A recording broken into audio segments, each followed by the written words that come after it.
akan krisis? Jawabnya jelas, bisnis yang ownernya paham akan kebutuhan pasar. Ini contohnya, di tengah perlambatan perekonomian dan berbagai berita negatif yang kita terima, hampir setiap hari, PHK di sana-sini, omset turun, perusahaan merugi, perusahaan ini itu tutup. Ternyata, Sari Roti justru menghasilkan kinerja yang mantap. Kita lihat dari pembukuan laba bersih tahun 2019 terakhir mencapai 236,5 miliar atau tumbuh 86% dari laba bersih tahun sebelumnya 127 miliar. Kinerja Sari Roti yang maknyus ini didapat dengan penjualan yang konsisten dan sustainable, bukan musiman, seperti contohnya pebisnis masker atau hand sanitizer dadakan.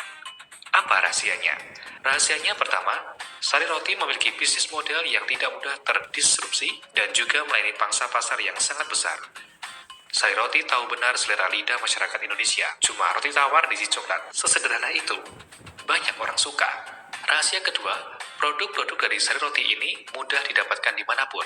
Alfamart atau Indomaret, bahkan ada yang keliling.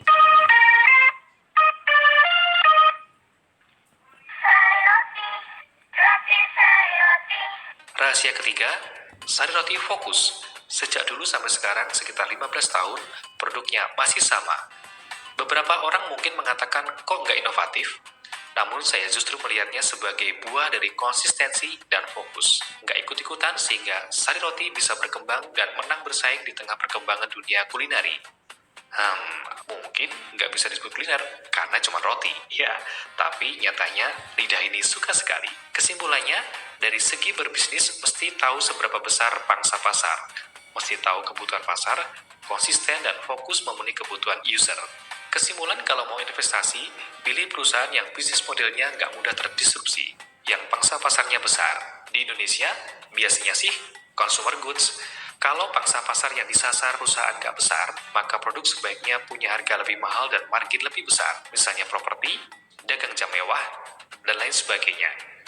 Jadi begitu, tip bisnis dan investasi saham hari ini. Kalau mau tips trading dan dibimbing trading saham,